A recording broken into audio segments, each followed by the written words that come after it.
各位网友，大家好，今天是2020年5月20号，星期五。我们今天有个突发新闻，其实这不是一个很意外的新闻，因为这个新闻已经等了很久，从昨天到现在，我们都在等川普总统的记者会啊。那么其实这是个发布会，不是记者会啊。川普总统只用了5分钟啊，把他的演讲讲完啊，这是有个有稿子的演讲啊，这不是一个就是自己在那讲一通，不是的啊，这是一个有稿子的演讲。这是一个期待已久的宣誓啊，是基本上是川普总统在现在这个时候他整个对外政策、对华政策的一个宣誓啊，所以这是个非常重要的记者会。所以川普在今天上午发了一个 China， 啥都没发，全世界都在等。所以川普是一个叫什么？川普是一个宣传高手啊，他对媒体的应用没有人比得上啊，非常厉害。虽然我是做媒体的，但是我知道他这个做得很厉害。我们今天就来做一个直播啊，把这一场川普的对华政策的这个新闻发布会，我们来分析一下，讲一讲啊。那么我刚才也大致的浏览了一下，各大网站的各种说法啊，我认为大家都没有明白川普的真正的含义啊，因为为什么？因为这是一个演讲啊，这是个演讲，这不是一个记者会啊。这是一个政策宣示啊，所以大家了解，首先这是个演讲，5分钟的演讲，不答问题，读完就走啊，它大概就是这样。如果大家看过啊美国对中国的战略方针这个报告，那大家就很清楚，其实大家就很清楚，川普今天的演讲是什么呢？是以美国对中国战略方针的报告为基础，加上现在的新的变化，浓缩成5分钟的演讲稿，大概就是一个这样的东西。所以呢，这是一个非常重要的政策宣示。美国和中国未来会变成什么样子？今天就是一个非常重要的宣示啊。先讲具体内容啊，第一，总共有4个具体内容，就是跟这件事情今天要宣布的4个方面，其实是4个方面。第一个方面当然是香港问题，香港问题，川普的说法是，北京违背了中英联合声明的承诺，以一国一制代替一国两制，香港不再是一个高度自治的城市，这是第一个前提。第二，美国将撤销香港基于香港政策法所拥有的特殊地位，逐步移除给予香港的各种特殊待遇，包括逃犯的移交、科技等等，这是第二。第三，直接制裁那些直接或间接掏空香港自由的中国和香港的官员，这就是跟香港的内容有关。这就是我们今天标题说的，川普如约出手香港啊，就是川普真的在香港这个问题上出手了啊。当然他是总统，他都不可能讲具体我明天干啥后天干啥，当然不是这样的啊。所以有些人在推特上说，哎呀，没有看到具体的事情，这就是具体的事情啊。这是第一个香港问题。第二个，保护美国的学术机构，然后就是限制中国的签证，这就是今天的新闻，就是中国留学生和中国学者。其实今天的纽约时报的新闻其实只讲了一部分，只讲了中国留学生，还有没有讲的部分就是访问学者啊，访问学者其实已经基本上停了啊。那么但是其实是包括的啊，这就是保护美国的学术机构，它的政策指向就是签证，中国留学生的签证。第三，金融市场，保护美国的投资者，那就是调查中概股啊，调查中概股、中国概念股啊，就是中国在美国上市的这些中国概念股。这第三、第四，退出世卫啊，退出世卫，当然也就是针对中国控制世卫，那你控制我就不玩了啊。大概总共是四个内容，这4个内容呢，其实大家期待的是什么？出手香港。所以我们今天讲，我们的今天的标题就是川普如约出手香港，在香港问题他出手了，这第一个。第二个，还有更多，甚至更多。为什么？这就不是一个川普总统就不是仅仅是说他要宣布在香港问题上怎么样的问题，而是他要全面出手的问题。全面出手针对什么？针对中国啊，这是一个中国政策，它不仅仅是讲的是香港，所以它有更多是什么？更多就是这些啊。好，我们分析一下。第一，全世界都在等这次发布会啊，尤其是中国啊，中国干了一件事情之后啊，然后美国中国在做这件事情之前，人大在通过这个议案之前，美国一直讲别动哦，别动哦，会后果的哦，会后果的哦。好，他真的动了，北京不听啊，啪把东西打下去。好，那就看看美国到底怎么反应啊。那么美国就说啊，既然你已经这样了，那我就不客气了，康昌一刀剁下去。川普现在做的就是这个动作啊，说那些说川普这次说川普只会雷声大雨点小的这个，那绝对是没了解川普。从这一点上来说，我自己自夸一下，我们对川普的把握还是非常准的啊！大家看一下，上个星期五我们说的是什么啊？上个星期五就是这一天，上个星期五我们就已经分析说，川普这次真的要出手了。之前都是舍不得什么？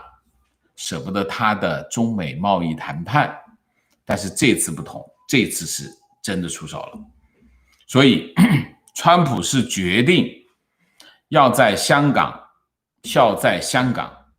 开始和中国作战，这是川普现在下的决心啊，这是第一啊。第二，川普这一次新闻发布会，他一下子涉及到4个领域，说明什么？说明川普他不仅仅是针对中国的一个行动采取的回应，而是他要全面的对中国采取作战。也就是说，他已经把这个作战范围已经扩大到更大的范围和领域了啊，这就是川普现在的战略啊，这是第二，就是他不仅仅这次新闻发布会他讲的内容不仅仅限于香港，他很多领域他都涉及啊。我们讲什么金融啊，什么我们之前所有的传言，之前所有的说法都是仅仅是说法，没有出来的，都等什么？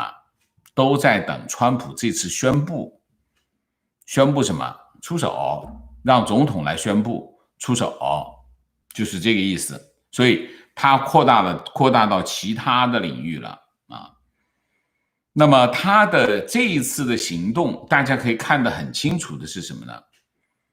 他是针锋相对，他不是警告，也不是对抗，他是针锋相对的。我举一个最简单的例子，最明显的例子是什么？就是世卫组织，川普说我不玩了，我撤出来，我切断和你的联系。世卫这件事情其实和从事情本身来说和对华政策有没有关系？没有关系啊。但是大家看得很明白的是什么？世卫被中共控制了，这是川普一直在讲的事情。那既然被你控制了，我才不给你钱呢。这是什么态度？这就是针锋相对的态度。也就是说，现在川普对华的政策不是施加压力，施加压力是什么？举得高高的，大棍子举起来不一定打下去的。施压就是不打，不打才是施压。打下去是什么？打下去就是打击。打击是什么？这就是打击。现在就是打击，现在是打击，不施压。施压要的是什么？要的是结果。我只想要我想要的部分，用最低的成本获得我想要的结果，这就是施压压力。极限施压就是美国最常见的做法，但是这次的做法不同，这次做法是直接打下去了，这就不是施压，不是我想要什么，而是川普跟以前不同了，他是我要赢。打击对方的目的是什么？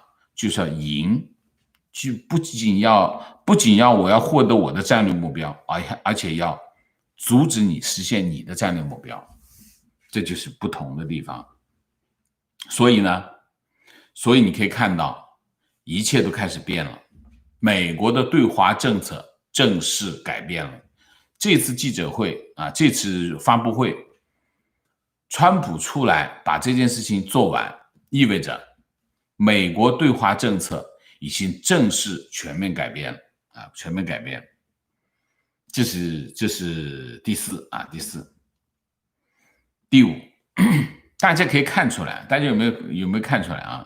你看香港问题这个学生签证这个什么金融市场什么世卫，大家有没有发现这几件事情之间有没有联系？完全没联系，没有逻辑为什么没有逻辑？因为这些东西是拼凑在一起的拼凑在一起，就是这个有用是吧？这个拿过来，这个有用拿过来，这个有用拿过来，全部拿过来拼在一起。我跟大家出去说一下，反映什么？反映川普的心情。川普非常着急，他需要一个大的炸弹，他手上没有，他觉得香港那个炸弹都不够大，他得把其他的东西全拢在一起，我一次性公布，他要让这个东西有爆炸性。这就是川普现在的心情。为什么？我们来讲讲川普的想法。川普为什么这么着急？川普为什么要这么着急的拿一个这么大的炸弹扔出去？几个想法。第一个，川普需要尽快的在中国议题上取得选民的支持和认可，这个非常重要这非常重要。就是他现在做这些动作的目的是什么？就是一定要在中国议题上获得支持和认同。他扔出一个这么大的雷扔出去，他做好了什么准备这是一个非常重大的改变。他已经做好了放弃中美贸易协议的准备了。你想一下是不是这样？你想一下，对川普来说，让他放弃中美贸易协议是一个多么艰难的事情。但是你想，如果你是川普，你往那里做，你想一下，美国人死了10万人，这件事情，这个账得算在谁头上？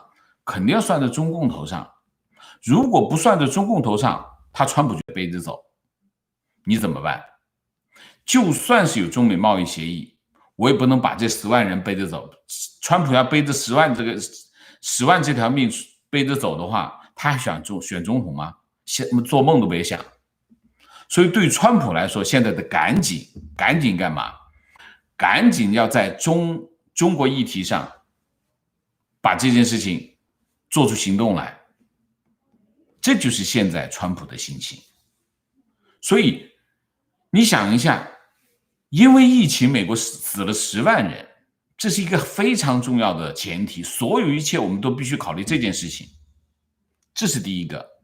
第二个，如果这个时候川普还抱着中美贸易协议不放，他就要同时就得背着这10万条命一起走。如果他不想这么干，那他就必须放弃中美贸易协议。如果他要放弃中美贸易协议，他啥都没捞着，他该怎么办？他就必须打击中国。这就是现在川普的处境。所以川普必须攒一个大雷。所以你可以看这几个政策，他没有战略，他都是临时拼凑在一起，就有点像什么，把手榴弹捆在一起去炸一样，就是这个思路啊，就是这个心情。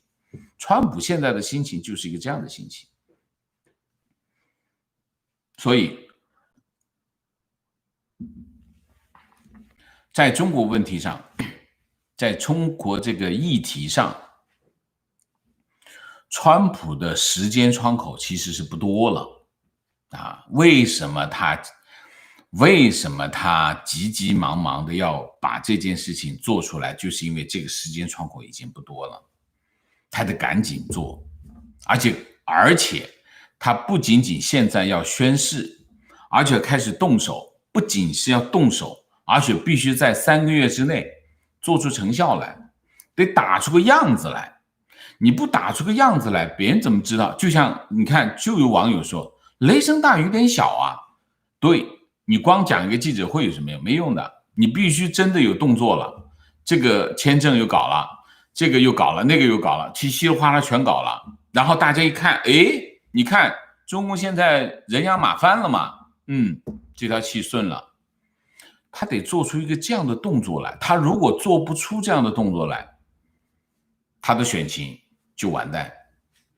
这就是川普这一次开记者会啊，开一个这样的记者会啊，其实是新闻发布会，然后用5分钟的时间把他的政策宣读一遍，其实是他读了一遍，然后其实是告诉美国人，那我要开战了，我准备先打这四个地方，我先打他一仗再说啊。之前所有的传出来的东西都是真的，讲的就是这样。所以结论是什么？结论是2点。第一点，我们之前预期的中美之间将会在香港进行一场战斗，或者说进行一场战役，这件事情已经开始了。这是第一个啊。那些之前的各种谣言啊，这个叫什么？外宣门造的各种空气，大家可以当空气一样放过去了啊。新的一页开始了，香港新的一页开始了，这是第一条。第二条，川普总统改变了，他再也不会期待中美贸易协议了，他开始战斗了。对川普来说，他的心态改变了，中国已经成为川普的毒药了。好，我们今天主题大概就讲这么多啊，大体上我看看，我们大概对川普这5分钟的解读大概就是一个这样的解读啊。我认为中美之间已经开始短兵相接，交上火了，这次现在就是这样的情况了啊。好，我们还是要互动一下吧啊，互动一下，想吗？需要互动吗？互动嘛。好，看看大家有什么例行公事。我们互动之前例行公事，请大家点赞啊，请大家点赞，请新来的网友订阅，请大家加入我的会员，支持我们做更好的节目。然后我们互动，进入互动之后，大家不要聊天了啊，有什么问题，有什么想法都发上来，我们来交流一下啊，交流到我们基本上讲完，我们就今天节目就结束，好吧？我们现在我们不限时间，好吧？我们今天是 freestyle 啊。好，进入互动啊，先明谢。明谢一下今天怎么这么多打赏？感谢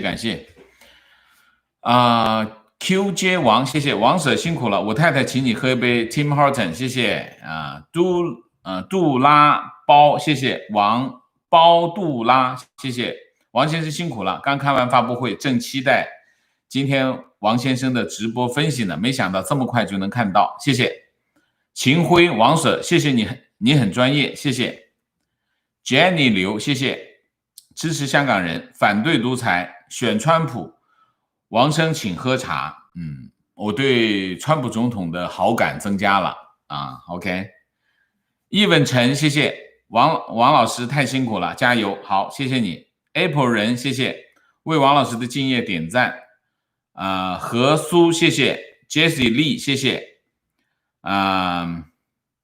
秦 Chloe， 谢谢 Cleo 谢谢，观点他没给 Q&A， 这5分钟不是记者会，是 announcement。非常对啊，这是一个叫什么发布会啊，所以它叫发布会。我说它是发布会啊。张继梅，谢谢语音，谢谢 Jacqueline， 谢谢李永作啊，李永作，谢谢 Y Stanley， 谢谢苏 Lolo， 谢谢 Ivan Fun， 谢谢 Trump 2020，谢谢啊。Squirrel Center， 谢谢，没看到 Paris 啊 ，Paris 没在啊 ，Paris 在忙。何帆，谢谢，川普万岁，美国万岁，谢谢你。Sub Rosa Lin， 谢谢。Zuzu， 谢谢。Mega 2020，谢谢。鱼子，谢谢。月护法，谢谢。Orchard， 谢谢。观点：美国退出世卫，为将来把台湾纳入新世卫打下法理基础。你中共看着办。美国退出世卫不是因为台湾，是因为他自己，他实在太生气了，觉得世卫我给那么多钱，中国才给那么点钱，结果中国还控制了世卫，这不太气人了吗？他这种心态啊。Andrew 滴滴，谢谢，天天为香港，川普美国祷告。观点好，观点啊，川普发表的演讲非常好，定下来的未来基调方方面面都 cover 到了。这是一个老实讲，这是一个非常浓缩的一个版本啊，就是他讲了一些依据，然后又讲了一些美国的立场，然后再有一些具体的措施啊。其实他没有很全面的展开讲啊，但是是浓缩啊，就是我之前讲的那个美国对中国的战略方针的一个浓缩版，大概是一个这样。大家可以去看一下，在我们的社区有这个战略方针的浓缩版，大家我觉得大家可以看一下。就会很容易理解今天川普的演讲的内容啊。其实他今天演讲，其实是从里面有很多东西是从那个战略方针里面出来的啊。我也同意王先生，川普打出来的牌非常有内涵，照他说的话 ，very interesting。他和他的团队太有智慧了，超期待。川普就中国问题政策每一条都会让中国头痛肉痛。做好过紧日子的准备吧。情况，川普总统最后说，多年来各界都希望中国能够更像香港，从香港就可以看到中国的未来，而不是每一个决定之后，香港反而看起来像是中国的倒影。非常的对啊。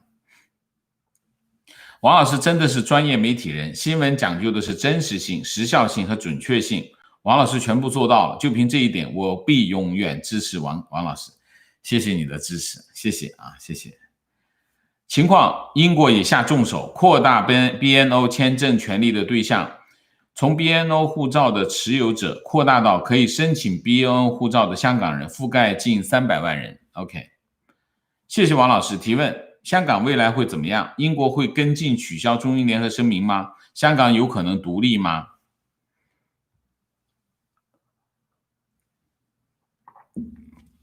在这一刻，没有人知道香港的未来是怎样的。香港从现在开始进入了一个未知的领域，所有的一切都有可能。这基于什么？基于在香港中美之前这场战斗打得怎么样，还有美国在香港和中国展开一场战斗，它会有多少盟友，它有多大的力量，这都不确定。美国决定在香港打这一仗，他准备打到什么程度啊？这也没有说啊，所以我们要继续观察。现在没有人知道香港未来是怎样。香港从今天开始进入一个未知的领域。OK， 观点：美国全球化养肥了中共，疫情让中共现形，美国再一巴掌拍死中共，疫情真是双刃剑啊！如果邓小平泉下有知，估计要被包子气死了吧？观点：邓小平啊，邓小平怎么说呢？中国的局面，邓小平有功劳啊，邓小平有功劳，但是绝对不是邓小平决定啊，邓小平只是做了一个决定，就是这个灶又没火，又要塌了，那怎么办？重新搭一个吧，就是邓小平做的这个决定。但是这个灶怎么搭，怎么烧，跟他没有一毛钱的关系。邓小平只做了这个决定，为什么？因为在那个时刻，没有人有权利做这个决定，只有邓小平有权做这个决定。所以呢，邓小平他就做了这个决定。如果邓小平不做这个决定，中国还在这个灶上吃饭，就这么简单。为什么？因为那个时候，中国所有的权利都在邓小平手上，就是这样。所以他是什么总设计师？他设计个毛啊！他啥都不懂，他是个党棍，邓小平是个党棍，他没有这些，他一直在做总书记，他是个党棍，他懂啥？他懂什么设计？他只是坐在那个位置上，他有权啊！你们这个可不可以干？去请示他，这个行不行？我们想干这个试试看吧。行，干吧。他就干了一件，他设计什么事？他只是为了给他一个地位，所以他讲他是总设计师，他设计什么？他啥也不懂。观点：香港的抗议的意义早就超越了抗议本身，它让中共的真面目赤裸裸地暴露在世界面前。没有香港的抗议，美国绝不可能做如此决绝的和果断。美国绝不可能做得如此决绝和果断。天佑香港，非常对，非常正确。为什么？经常有人问这样的问题，就是香港会不会发生像6·4事件这样的事情？我经常答什么答呢？我经常答不可能。为什么？因为香港不是北京。为什么香港不是北京？当然香港不是北京。北京天安门广场大家不知道哈，6·4事件是怎么发生的哈？从哪件事情开始发生？就是关灯。天安门广场灯一关，6·4事件就开始发生了，屠杀就开始了。屠杀是从关灯开始。为什么要关灯？大家看不见啊。天安门广场周围有很多外国记者的，那个时候当然很多外国记者，大部分的外国记者在哪？在北京饭店。关灯是什么？关灯就是谁都看不见，关起门来打，就是这个意思。香港能关灯吗？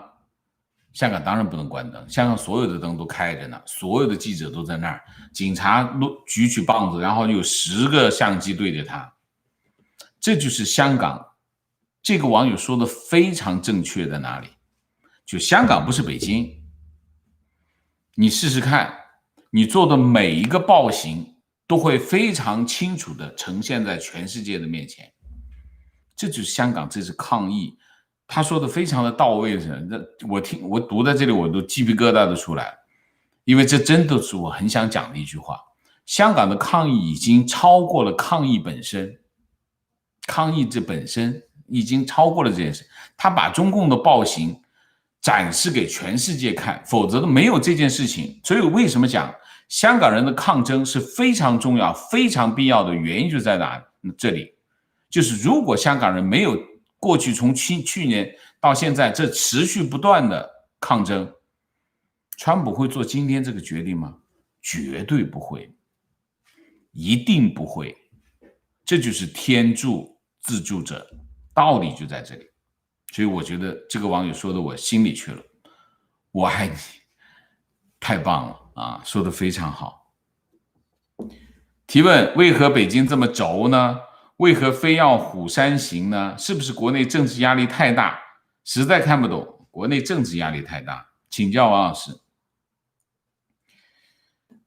你要看一下我们前面的节目啊，前天的节目，我们有一期节目，我们梳理了美国的政策的过程啊，美国政策的过程，我们也梳理了中国在这件事情的进程，从什么开始？从铜锣湾书店开始啊，一直铜锣湾书店，其实还包括什么呢？还包括这个明天系的老板叫什么来着？给我提醒一下。明天系的老板叫什么？也是从香港四季酒店绑架走，也是影响很大的啊。叫什么？那个有谁记得？明天系的老板是从香港四季酒店绑架走，就这两件事情。肖建华绑架了，还有一个就是李波也是从香港绑架走，这两件事情影响很大，从而引发了什么呢？引发了这个引渡条例的修订，引渡条例修订引发了一系列的抗争。香港抗争是去年的抗争是从这件事情开始，然后才会有什么国安法。国安法出来，实际上就是把一国两制给拆掉，直接就一国一制吧，整个的就是一个这样的事情，所以才会有今天这件事情。这是一脉相承的啊，这是一脉相承。所以请你看，我们昨天还是前天我忘记了啊，你再搜一下吧，上网看，就这2天的啊。情况，川普也谈到中国在美国上市公司需要遵守美国法律。观点，中国好多公司都要退市。是的啊，中概股是我们这个已经做过了啊，大家可以再去看一下。基本上我们今天川普今天讲的这4个问题，我们都有专题在讲，大家都可以去看啊。提问王老师，川普这些大招哪些是中共想到的，哪些是中共没想到的？猜测下中共会怎么应对？谢谢。中共没想到，中共没想到，全部都想到，只要他看我的视频，全部都想到，好吗？只要看我们的节目，今天的这4招全部都会想到，因为我们之前都做过，好吗？请问川普的措施会影响香港的连续汇率吗？如果香港没有国际金融中心的地位，它就不会有今天的汇率水平，理解吗？1比7.8是现在的港元的汇率。如果香港连金融中心地位不在了，1比7.8这个汇率它是守不住的。香港连续汇率它是个刚性的，只有很小很小的弹性啊，7.75到7.8之间，这小小的洞，然后其他它是刚性的，它要么守住了，要么崩溃。那我就说，如果金融中心没有了，那它 1.7.8 就守不住，守不住它就会崩溃。所以它最终的结果可能是什么？香港用人民币，没有港元啊，当然那是很最终的结果了啊。提问：川普下一步会哪些措施呢？会热战吗？会定点吗？不会吧？不需要，为什么要这么干？为什么要打热战？我发现很多网友很喜欢打热战，那么喜欢打热战吗？不需要打仗嘛，是不是？很多事情可以用文明的方式来解决嘛。实在文明方式解决不了了再说，我们这刚开始啊，着什么急啊？提问：那中美交流会停止吗？比如现在已经很惨淡的航班和经济交流，那会越来越少。中美之间在脱钩，我认为中美现在开始交锋，会加快中美之间的脱钩的进程。川普今天的决定，肯定中美之间脱钩的速度会成倍的增加啊。观点：川普这次做出行动，就是告诉全世界，美国来真的了，真正带动了全世界去中国化的潮流，非常正确。观点：我认为大陆人要离开自己的同温层，其实很简单，自省就行了吧。把别人给你的世界观重新思考一遍，非常对。提问：如果香港留学生在美国会有什么影响吗？没有，你可能会拿到居留权都不一定啊。提问：请王老师能分析一下欧盟的态度吗？欧盟的态度有点奇怪啊，一个是法国，其实欧盟的态度取决于2个国家，一个是法国，一个是德国。法国的态度很多时候他会看德国啊，德国呢就刚刚签了2个大单啊，一个是大众啊，大众买了一个电池厂，准备搞电动车，然后呢还有一个是奔驰买了江淮汽车50%、60%的股权，这2个大单我刚才看了一下。我一直不理解，我说为什么德国的在对华的态度很暧昧啊？我一看这俩大单，我全懂了，就德国人还是在吃饭啊，还是在吃肉啊，舍不得他那块肉啊，所以德国的态度很暧昧啊，德国对华态度非常暧昧，是因为他有一大票利益在这里面，这是一头。法国这边呢，法国是撤的了。法国已经撤了，法国雪铁龙已经把股份卖光了，所以法国的企业已经撤离中国了。但是法国很多时候要看德国，所以欧盟的态度就是一个这样的局面，不知道他们后面会怎么走啊。但是德国很重要，德国现在是吃只肉呢，吃人嘴短，大概是一个这样的情况。提问：王老师，作为在美的留学生，如何在中美对抗的大背景下与中共划清界限？如何对自己的未来做出具体规划？划不清界限的，你就想多了啊！你是中国人，那么你来自中国，那么这一点你去不掉的啊。但是如果你啥都没做，我觉得你很坦然，在这里是该干嘛干嘛呗，这个我觉得没啥，也不用有什么负担。你只是一个普通的留学生，那你就坦然面对即将发生的一切就好了。但是会发生什么情况，我也不知道。我只知道留学生的政策会越来越紧，门缝越来越窄。但是有一点，我觉得还是靠谱的，就是美国人还是讲道理的。你看川普做每一个政策，他前面都会有非常清晰的理由。这些动作他都是有理由的，所以我觉得不存在那种蛮干吧，我觉得所以这个我也不知道该怎么做这个准备啊。提问：6月份人民币会贬多少呢？会断崖式暴跌，还能扛多久？我不知道，但是人民币，我觉得人民币现在承受非常巨大的压力吧。你想一想，香港是一个这样的局面。离岸市场会怎么样？肯定是承压所以会不会断崖式暴跌，我就不知道，因为我不炒外汇，所以我对行情我没有建议观点：川普比较聪明，讲出大纲，没有给出实质大纲的具体时间，还给习近平回头的机会，还对贸易协议留一丝希望，那是你的理解，你对他们的行文表述不理解，他不是这个意思。不是你说的这个意思，他就是政策宣示，就是讲了就是要做的，不是讲大纲，是讲政策美国总统的国情咨文都是这样表达的，这是美国的表达方式，他跟中共不一样中共的那种党八股我很了解，美国总统的表述也是这样的，不是故意不留具体时间，他不需要，他是美国总统，他干嘛去讲具体时间？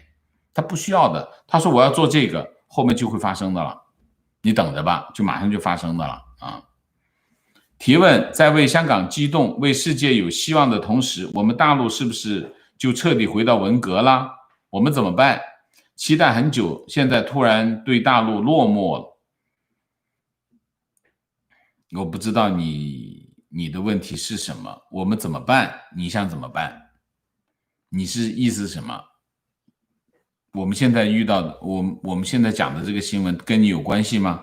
如果跟你有关系，你知道就好了。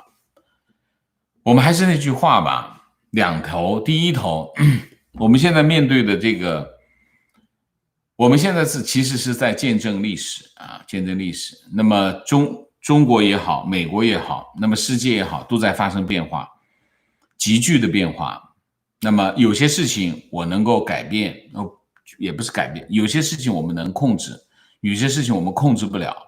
对于我们控制不了的事情，那就坦然面对吧。你还能怎么样？至少你知道为什么会发生这些变化，是吗？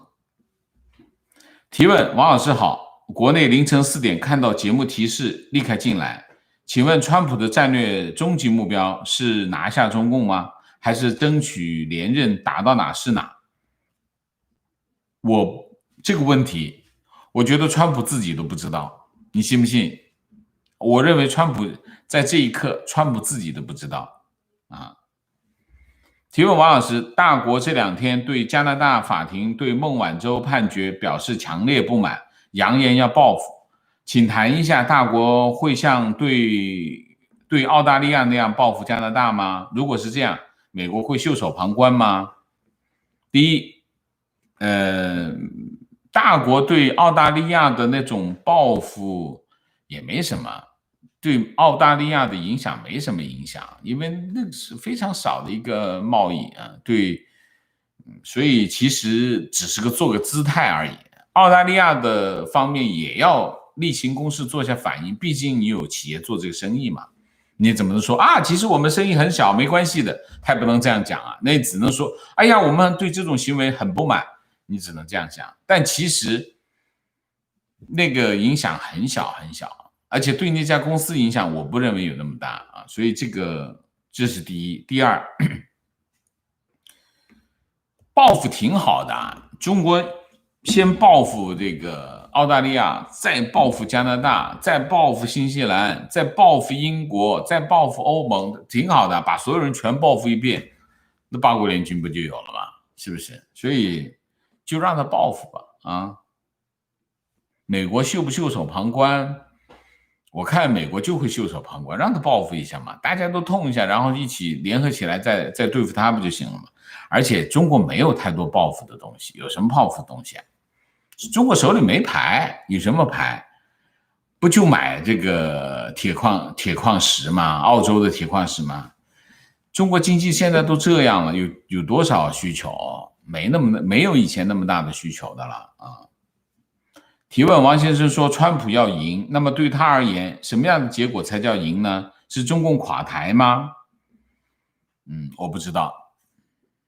我不知道对川普来说什么叫赢，但是打仗肯定是要赢，打仗可能是对方打死，也可能打伤，也可能打个半死，都有可能。那就要评估，就是要评估双方在对抗。在打仗的过程当中，大家要想清楚每个人想要什么。我有些东西我不知道，所以我答不了你啊。观点：97年共军进城，香港下了一场黑色暴雨。1星期前，北京天色突然一片黑，漆黑。今天，川普带世界宣布一国一制。香港今晚也是一场大雨。这一刻，我不得不承认，老天爷都看在眼里啊。提问：请问王老师，你对今后中美关系具体走向和中美双方未来可能采取短兵相接的措施做一些展望吗？你觉得这些事是大概率会发生的事？海外华人应该如何在历史洪流中尽量保护自己？你最想问的其实是最后一个问题。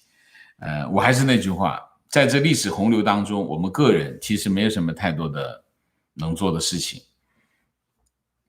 趋利避害是可以的啊，但是你要保全自己，就说有一个大浪来了，我是身体，我的衣服还是干的，那你是想多了啊！这一个大浪过来，你肯定浑身湿透，这是跑不掉的啊！所以，个人在历史洪流当中是很渺小的，所以你能做到趋利避害，已经很厉害了啊！所以我没有什么建议，在这个问题上，我自己也控制不了这件事情啊，包括我本人啊，这是第一个。第二个，中美关系未来的走向就是全面对抗，就是一个不是冷战的冷战。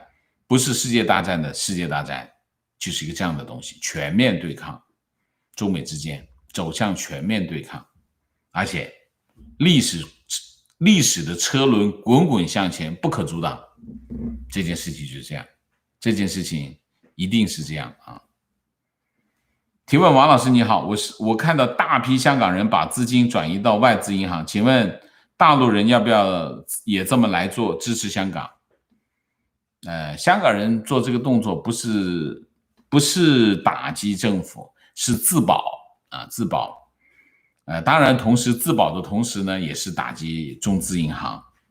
大陆人当然也要做啊，也是自保啊，因为为什么？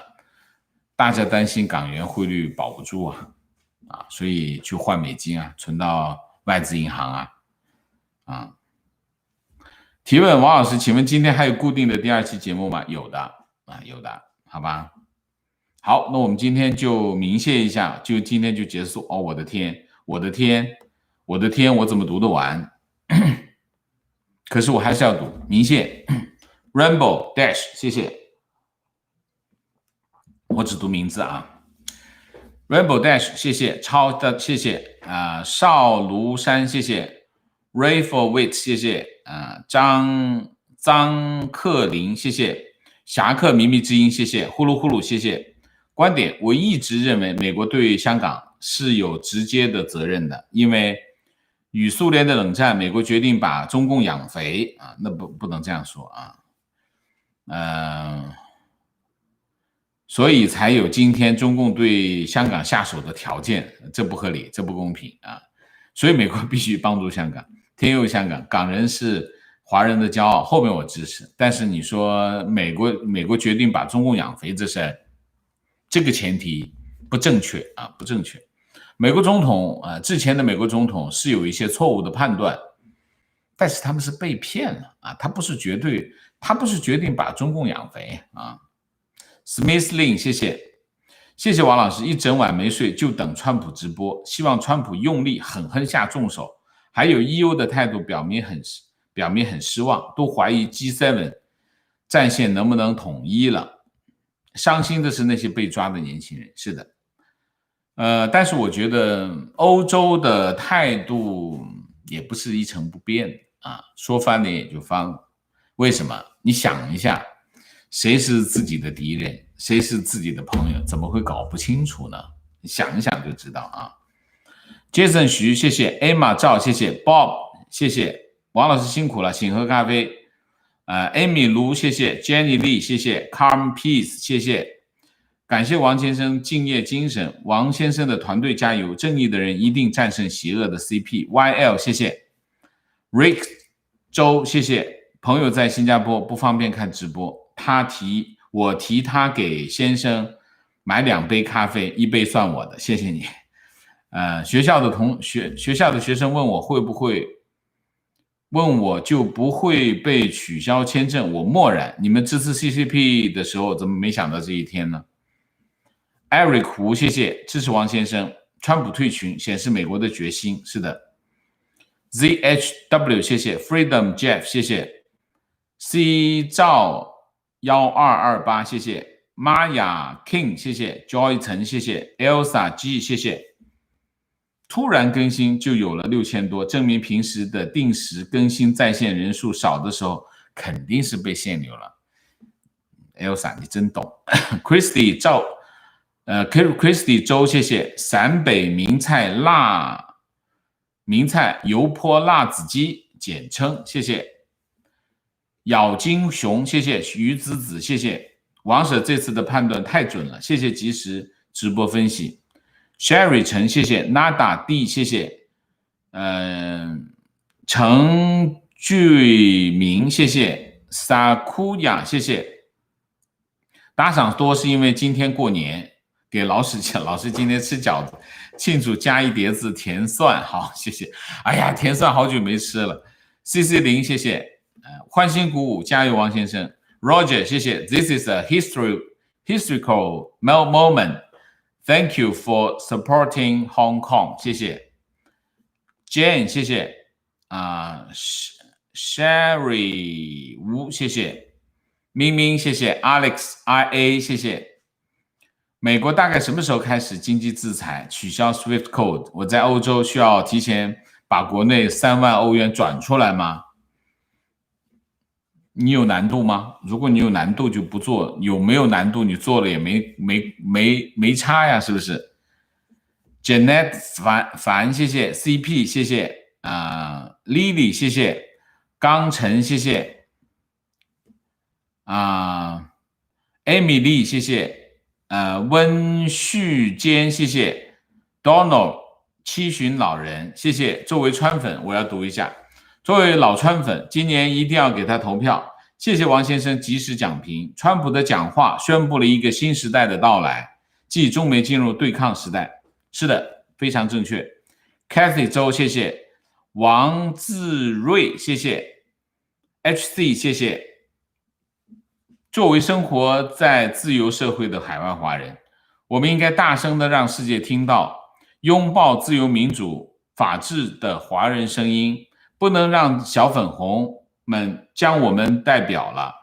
你的沉默是在助纣为虐。最近的事情让很多明哲保身的留学生认识到，原来自己无法置身事外。不要问上中为谁而鸣，上中为你而鸣。非常正确 ，SC， 所以我特别读一下。陈丽，谢谢。Emily Lilia， 谢谢。Lucy 童，谢谢。赵温，谢谢。萨库亚，谢谢。大家继续支持香港，继续发声，不能因为美国出手就松懈大意。香港加油，自由万岁！非常好。J 刘380，谢谢。CL， 谢谢。何霞，谢谢。Amy 周，谢谢。王老师辛苦，真是敬业。有个问题 ，Floyd 的一系列事件是不是转移了很多美国民众的注意力？也不会，注意力没那么转移的啊。只要媒体报道，大家都会看到。川普今天这个讲话，全世界的媒体都在报道啊。老妈 J， 谢谢。王蒙，谢谢。Simba Roberts， 谢谢。好，我读完了。有一些网友的留言我就不能再读了，时间太长。那么现在呢，我们就今天的直播就到这里，感谢大家，我们下个节目再见。今天的还有一个我们的晚上的直播会正常，我已经准备了啊。那么我们下个节目再见，再见之前请大家点赞，请新来的网友订阅，请大家加入我的会员，支持我们做更好的节目，做更好的自己。谢谢大家，再见。